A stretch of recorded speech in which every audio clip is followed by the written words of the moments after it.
Φίλοι μου Χρυσοδύρες, γεια σας. Συνεχίζουμε τα εκπαιδευτικά βίντεο. Εγώ και ο συνεργάτης μου, η Ελένη, έχουμε μαζέψει μέσα στο Facebook, στο Instagram, στο YouTube ερωτήσεις που πρέπει να τις απαντήσουμε. Δεν αποφεύγουμε κάποιες ερωτήσεις. Θα διαφωτίσουμε από όλες τις μεριές σε θέματα που αγαπάνε οι Χρυσοδύρες και θέλουν να μάθουν όλοι οι χομπίστες. Ελένη μου. Κύριε Πολατίδη, έχω δύο ερωτήσεις από τους φίλους μας, οι οποίες σχετίζονται με το αν υπάρχουν στην Ελλάδα χρυσά νομίσματα και θησαυροί. Η πρώτη ερώτηση είναι, οι Τούρκοι είχαν αφήσει θησαυρό στα σπίτια τους? Οι Τούρκοι, για πολλούς Έλληνες και για φίλους όλοι που μας βλέπετε από όλο τον κόσμο, είχαν ζήσει στην Ελλάδα πολλούς αιώνες. 5 αιώνες συνεχόμενες στην Ελλάδα.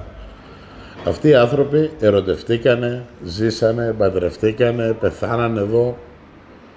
Έχουν αφήσει τα δικά τους σπίτια, τα τζαμιά τους, τους χώρους τους. Γιατί η Οθωμανική Αυτοκρατορία ήταν μια αυτοκρατορία για 500 χρόνια που έλεγε όλο τον ελληνικό πληθυσμό. Τι θέλω να πω. Δεν μπορούμε να πούμε ότι οι Τούρκοι δεν είχαν χρήματα. Οι Τούρκοι είχαν και χρήματα, ζούσαν μεικτοί πληθυσμοί στα Βαλκάνια και στην Ελλάδα. Ώσπου να ξεκινήσει η απελευθέρωση των Ελλήνων, οι Τούρκοι είχαν δημιουργήσει εργοστάσια εκείνη την εποχή, είχαν μήλους, είχαν σχολεία, είχαν συστήματα χάνια, λούτρα, είχαν τη δικιά τους ζωή. Βέβαια, το ίδιο αντίστοιχα είχαν όλοι οι λαοί και οι Έλληνες ήταν ένας δημιουργικός λαός ο οποίος δεν ζούσε μόνο στην Ελλάδα, ζούσε παντού, δηλαδή και σε σημεία όπως είναι στα Βαλκάνια και στην Τουρκία. Δηλαδή οι πιο πολλοί Έλληνες, γιατί εγώ είμαι πρόσφυγας, είμαι Πόντιας, οι Πόντιοι ζούσαν στην Τραπεζούντα και στην ευρύτερη περιοχή. Οι Μικρασιάτες το ίδιο, οι Θρακιώτες και όλοι οι λαοί. Για να μην σας κουράζω περισσότερο, να πάμε να το απαντήσω στο θέμα. Οι Τούρκοι και οι Έλληνες όταν φύγανε, δεν φύγανε βάση κρατών, φύγανε βάση θρησκειών. Πόσοι θα φεύγανε από την Ελλάδα Τούρκοι, θα ερχόντουσαν το αντίστοιχος πληθυσμός και εδώ. Ή θα μένανε εδώ πέρα στον Εύρο, πάνω εκεί στην Ξάθη, στην Κομοτηνή. Αντίστοιχο θα είχαμε και στην Κωνσταντινούπολη. Αυτές ήταν συμφωνίες βάσει θρησκειών. Και οι μουσουλμάνοι φύγαν από εδώ και ήρθαν χριστιανοί. Αυτή είναι η αλήθεια. Όλοι πιστεύανε ότι αυτό θα λήξει μέσα σε 2 χρόνια, σε 5, σε 10 και θα επιστρέφανε στις ίδιες αιστείες, στα ίδια τους τα σπίτια. Αυτό όμως κράτησε ως σήμερα και δεν επιστρέψε κανένας. Είχαν αφήσει τα σπίτια τους, όπως και οι δικοί μας Έλληνες αφήσανε θησαυρούς και στην Τραπεζούντα και σε όλα τα μέρη που είχαν φύγει οι Έλληνες, όπως οι Μικρασιάτες, οι Θρακιώτες, όλοι έχουν κρύψει και λίρες και πράγματα και ιστορία και νεκρούς αφήσανε εκεί. Το ίδιο και οι Τούρκοι. Οι Τούρκοι αφήσαν τα πάντα εδώ πέρα γιατί δεν κάψαν τα σπίτια οι Τούρκοι όταν φύγαν εδώ.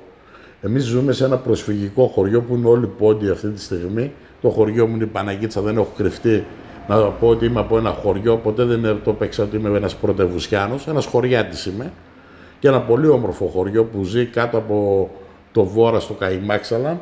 Είναι ένα χωριό μέσα στη φύση, ζωντανό χωριό με ανθρώπους δημιουργικούς, έξυπνους, οι οποίοι είναι φυλές των ποντίων, όπως ήταν από χωριά. Οι πόντιοι διαφέρουν ο ένας πόντιος με τον άλλον.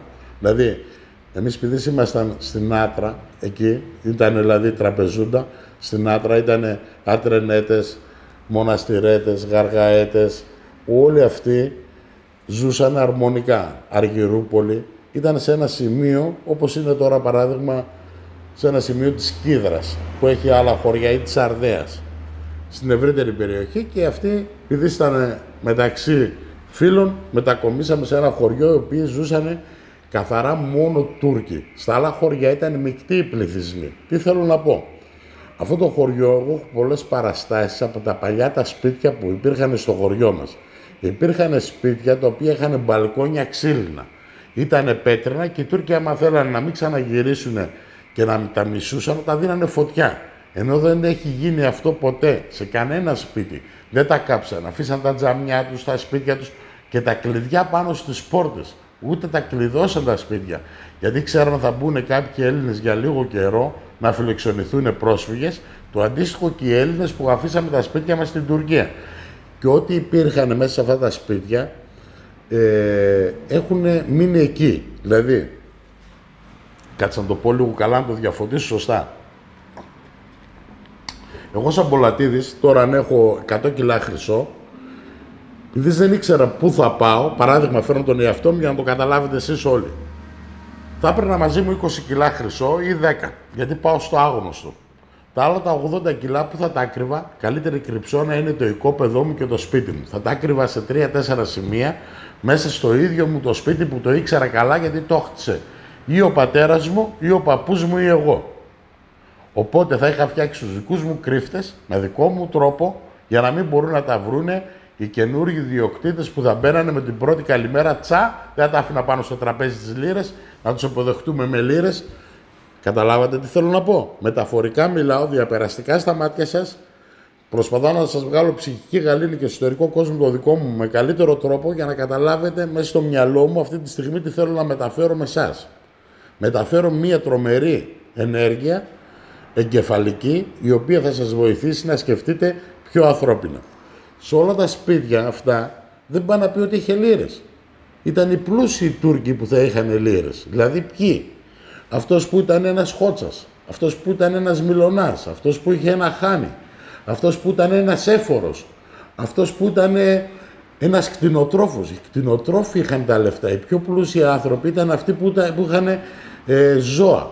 Δηλαδή ήταν άνθρωποι που ελέγχανε το εμπόριο. Το κρεοπολείο ήταν ένας άνθρωπος που είχε ζώα, έσφαζε και πουλούσε στη γειτονιά, στο χωριό, αγοράζανε. Οι άνθρωποι εδώ πέρα ζήσανε, δεν ήταν αυτή η σύγχρονη ζωή. Είχαν τη δικιά τους ζωή, πάλι σύγχρονη για την εποχή τους. Όλα αυτά γινόντουσαν χωρίς μηχανισμούς. Γινόντουσαν με ζώα, μεταφορές, αγορές, πωλήσεις. Δεν υπήρχε ο ηλεκτρισμός, δεν υπήρχε ο μηχανισμός με τα αυτοκίνητα. Πρέπει να πάμε 2 αιώνες πίσω για να σκεφτούμε πώς ήταν η ζωή αυτών των ανθρώπων που δημιουργήσανε. Γιατί αυτοί ζήσαν 5 αιώνες πίσω η Οθωμανική Αυτοκρατορία και είχε δημιουργήσει το ίδιο και οι Έλληνες. Καταλαβαίνουμε εδώ τι θέλω να πω. Δηλαδή οι άνθρωποι αυτοί βέβαια είχαν χρυσό μου. Σε ένα χωριό δεν μπορεί να είχαν 1000 άνθρωποι, μπορεί να είχαν 2, μπορεί να είχαν 5, μπορεί 10 και στο άλλο χωριό να είχε ένας. Ποιος ήταν ο πιο πλούσιος, ποιος ήταν μπέης, ποιος ήταν ο άρχοντας του χωριού. Ποια οικογένεια ήταν δημιουργική, δουλεύανε, φτιάχνανε, είχαν μήλους που κάνανε πιπέρια, είχαν μήλους που κάνανε αλεύρια, τροφές, είχαν δικό τους χάνι, είχαν δικό τους σχολείο, είχαν δικά τους τζαμιά. Το χωριό μου είχε 2 τζαμιά. Είχε έναν έφορο, είχε έναν μπέι, είχε έναν χότσα. Αυτοί, αν δεν είχαν λεφτά, τι θα είχαν? Υπάρχουν περιοχές που σήμερα έχουν ονομασίες είτε από Σλάβους που κατά καιρούς ορμήξανε στη Μακεδονία Σλάβοι, Βούλγαροι, το ίδιο είναι. Απλώς ήταν εξαρχική και πατριαρχική, θα μιλήσω μια άλλη μέρα γιατί και αυτό το θέμα είναι τεράστιο, και περιοχές που είχαν αφήσει τα δικά τους αποτυπώματα, όπως ήταν οι Τούρκοι. Βλέπω εγώ στο χωριό μου Τελεκλέρ. Τι σημαίνει? Τρελό. Πηγαίνανε εκεί και εξαφανιζόντουσαν οι άνθρωποι. Ξέρω εγώ, Χασάν, Σμανάκος. Όλα αυτά είναι τουρκικά ονόματα που ζούσανε στις περιοχές Κοπρίβα, Τσοσνίβα. Υπάρχουν βουλγάρικα, σέρβικα, ελληνικά ονόματα, γιατί οι Τούρκοι δεν θέλανε ελληνικά σχολεία στην Ελλάδα.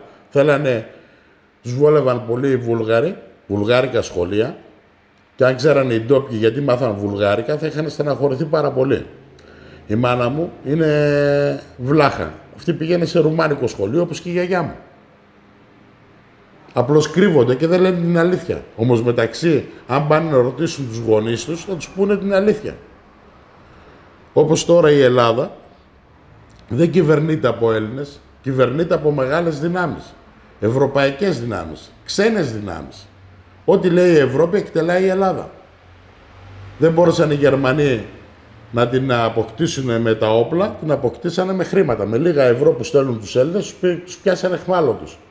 Είτε είναι στην εξουσία το ΠΑΣΟΚ, η Νέα Δημοκρατία, ο ΣΥΡΙΖΑ, ο φασισμός, όλος αυτός, αυτοί όλοι. Μόλις πάρουν εξουσία γίνονται ίδια φαντάσματα, τα οποία ακολουθάνε το δρικόλακα της Γερμανίας. Τα βάμπυρ. Καταλάβατε, φίλοι μου. Μεταφορικά μιλάω, πολύ καλά μιλάω, όποιοι με καταλαβαίνουν. Η άλλη ερώτηση. Οι αρχαίοι είχαν χρυσά νομίσματα? Αν οι αρχαίοι είχαν χρυσά νομίσματα, φίλοι μου, οι αρχαίοι ήταν πιο έξυπνοι άνθρωποι από εμάς, γιατί ήταν Έλληνες και κυβερνούσαν οι Έλληνες όλο τον πλανήτη. Μια ωραία ερώτηση που ταιριάζει να την απαντήσω και να την απαντήσω με πολύ αγάπη, γιατί αγαπάω την Ελλάδα, αγαπάω αυτή την αρχαία Ελλάδα, με αυτούς τους ανθρώπους που έχουν δώσει πολιτισμό σε όλο τον κόσμο, δώσανε χαρά, δώσανε αθλητισμό, αγάπη, τα πάντα, θέατρο. Τι δεν δώσανε? Δώσανε ιστορία, δώσανε δημοκρατία, ελευθερία, θεότητες. Πάνω απ' όλα δώσανε μια φαντασία να είμαστε όλοι πιο καλά. Και ακόμα γι' αυτό τους κυνηγάνε και τους αρχαίους Έλληνες. Όχι είχανε χρυσό, είχανε τα πάντα, είχαν καλύτερο πολιτισμό και καλύτερα κοσμήματα από αυτά που φτιάχνουν σήμερα στα καλύτερα εργαστήρια στην Ελλάδα. Τι θέλω να πω? Ο χρυσός αποκτήθηκε στην Ελλάδα με βάση δύο τρόπους. Ή βρίσκανε από το φυσικό περιβάλλον χρυσό, δηλαδή από προσχωματικός χρυσός, είτε από νάκητς είτε από φλέβες. Βέβαια το ίδιο και ο άργυρος, το ασίμι, το ίδιο και ο χαλκός.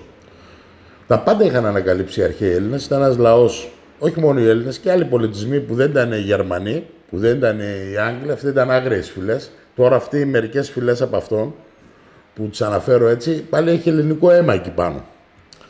Τι θέλω να πω?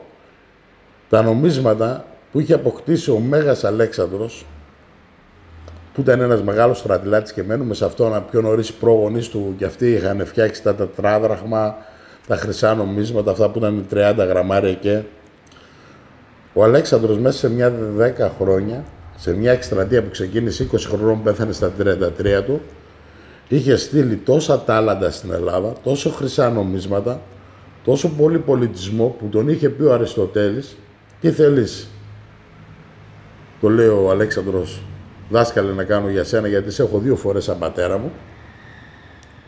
Το λέω που πηγαίνεις και κατακτείς διάφορα μέρη, θα βλέπεις τι φυτά έχουν και δεν υπάρχουν στη Μακεδονία μας, στην Ελλάδα μας, να μας τα στείλεις για να τα φυτέψουμε και εδώ, να δούμε άμα μπορούν να ζήσουν και ευδοκιμούν. Και έτσι έγινε. Γι' αυτό βλέπετε από τα 15.500 βότανα που υπάρχουν σε όλη την Ευρώπη,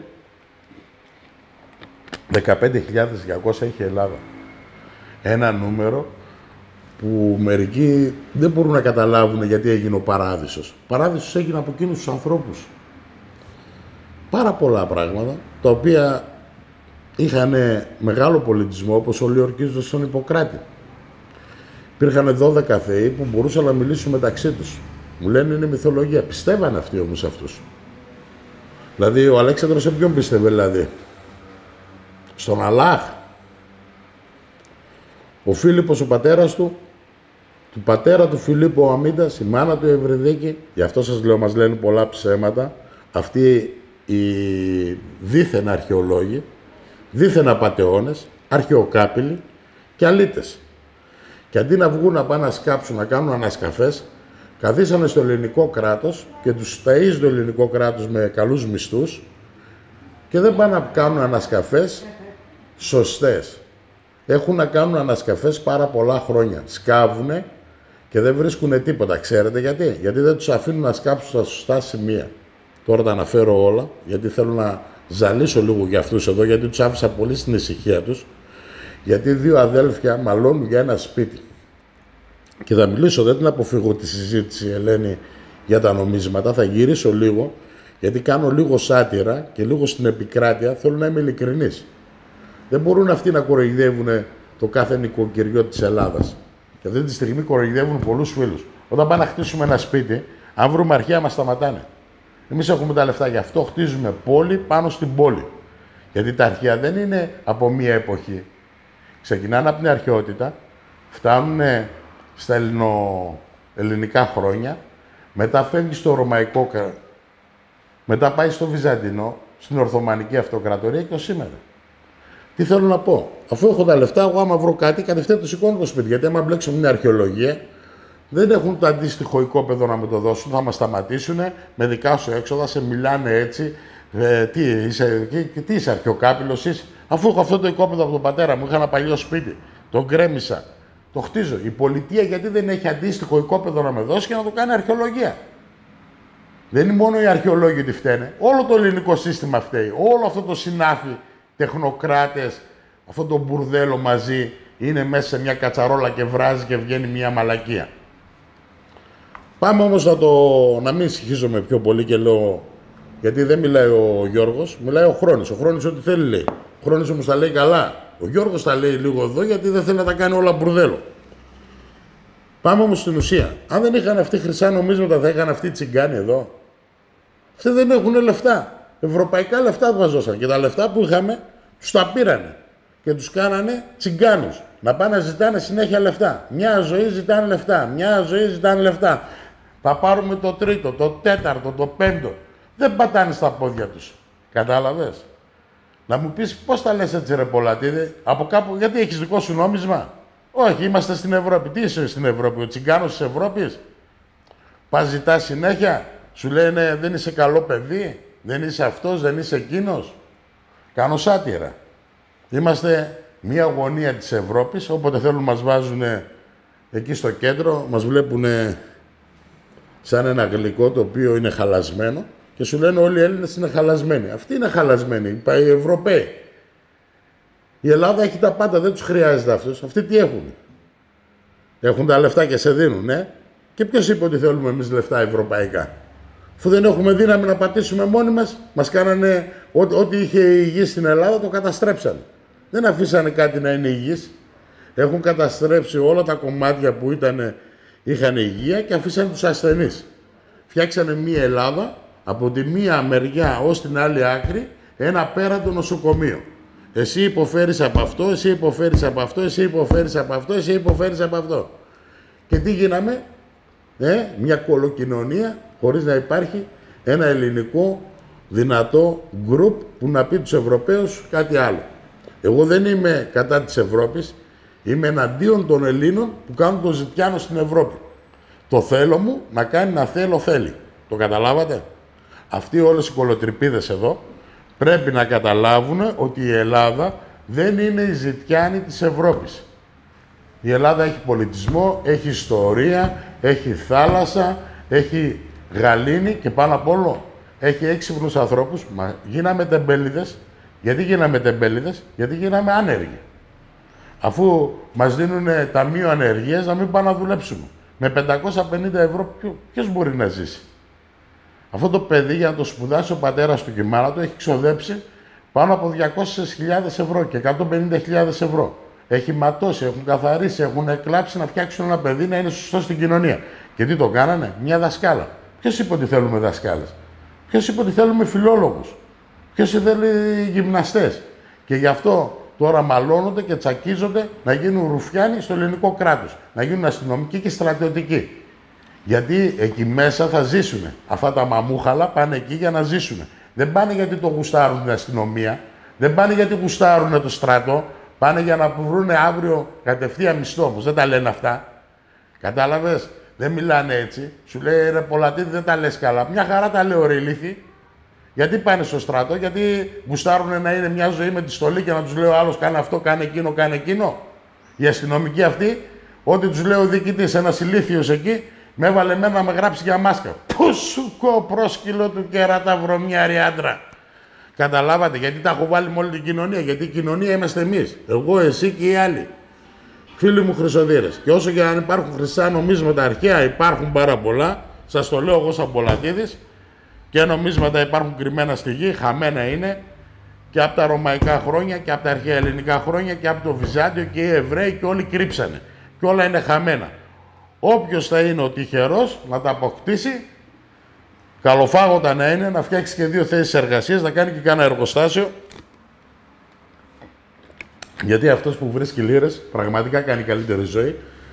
Κάνει κανένα εργοστάσιο, κάνει κανένα μαγαζί, κάνει κανένα ξενοδοχείο και ζει και αυτός καλά και η οικογένειά του. Είναι ένα παραμύθι όταν βρούμε χρυσό. Τόσο όμορφη γίνεται η ζωή μου. Φίλοι μου χρυσοδύρες, λίγο έτσι είμαι ευαίσθητος άνθρωπος, γιατί και εγώ είμαι άνθρωπος, δεν είμαι ζώο. Με έχει πνίξει λίγο το δίκαιο. Έχω δει ανθρώπους να ταλαιπωρούνται, να φοβούνται την Ευρώπη. Δεν φοβούνται πλέον τους Έλληνες, γιατί ξέρουν ότι τους Έλληνες τους έχουμε γραμμένους στα αρχίδια μας. Γιατί αυτοί δεν είναι Έλληνες αυτοί που υπηρετούν, είναι κάτι άλλο.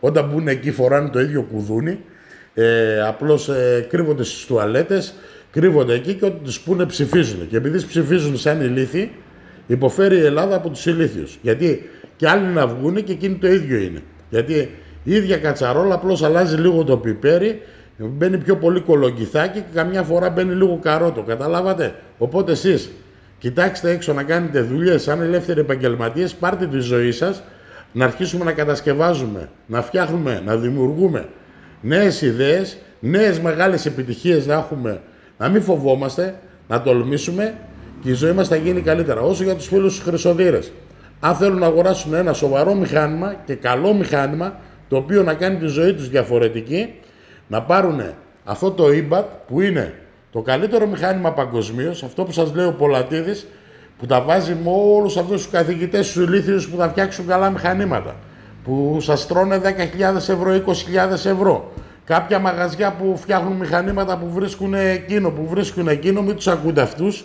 Αυτοί όλοι είναι πολλά χιλιόμετρα πίσω από την εταιρεία Πολατίδης Group και προσωπικά από τη δικιά μου ιδέα πώς πρέπει να είναι ένας χρυσοθύρας. Ένας χρυσοθύρας πρέπει να έχει ένα καλό μηχάνημα, ένα μηχάνημα που να είναι σίγουρος για αυτό που χτυπάει, να έχει μεγάλη αυτοπεποίθηση όταν θα βγάλει κάτι να μοιάζει με αυτό που δίνει το μηχάνημα στην οθόνη, να είναι το ίδιο αντικείμενο κρυμμένο μες στη γη για να μπορεί να έχει αποτελέσματα. Μην τους ακούτε αυτούς που σας λένε θα σας πουλήσουμε ένα μηχάνημα, να βρείτε χρυσό στα 100 μέτρα, στα 500, θα βρούμε χρυσό από το δορυφόρο, τα medium βρίσκουν λίρες. Αυτοί είναι όλοι πούστιδες, καριόλιδες και ανώμαλοι.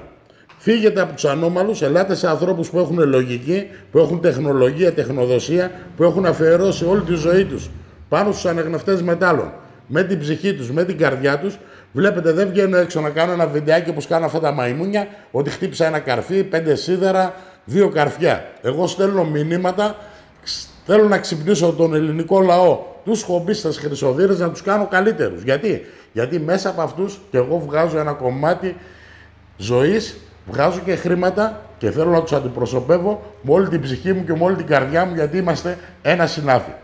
Φίλοι μου χρυσοδύρες, να αποκτήσετε το EBAT και όποιος φέρει καλύτερο μηχάνημα που έχει πει η εταιρεία Πολατίδης Group και εγώ προσωπικά και όλη η τεχνική μου, θα το δώσουμε 10 με 15.000 ευρώ μηχανήματα, που είναι το 40.000, το 50.000 και των 100.000. Αν μπορούν να κάνουν το 30% που κάνει το EBAT, όχι το 50%, γιατί δεν τόλμησε κανένας. Ήρθαν κάτι μαϊμουνάκια 2-3, μόλις χάσανε, κλαίγανε. Λέει, εσείς ξέρετε να τα δουλεύετε. Βέβαια, ξέρουμε να τα δουλεύουμε. Να σας πω ένα μυστικό ακόμα. Για να βρεις λίρες, χρειάζονται 3 πράγματα. Πρώτον, να υπάρχει ένα αντικείμενο κρυμμένο μέσα στη γη. Μία κάσα με λίρες. Μία κάσα με λίρες. Δεύτερον, ένα καλό μηχάνημα όπως είναι το EBAT. Το καλύτερο στον κόσμο. Δεν υπάρχει άλλο. Και ένας καλός χειριστής. Αυτά τα 3 πρέπει να δουλέψουν αρμονικά και τότε ο θησαυρός μέσα στη γη δεν είναι πλέον κρυμμένος, βγαίνει στο φως και πηγαίνει στον καινούριο διοκτήτη που τον έχει ανακαλύψει με το μηχάνημα του Πολατίδη. Από μένα, φίλοι μου χρυσοδύρες, και από όλη την ομάδα της εταιρείας Πολατίδης Group και από την πανέμορφη Έδεσα, να έχουμε πολύ τύχη, πολύ αγάπη και πάνω απ' όλα να φύγει και αυτή η επιδημία, να ζήσουμε ελεύθεροι. Γεια σας.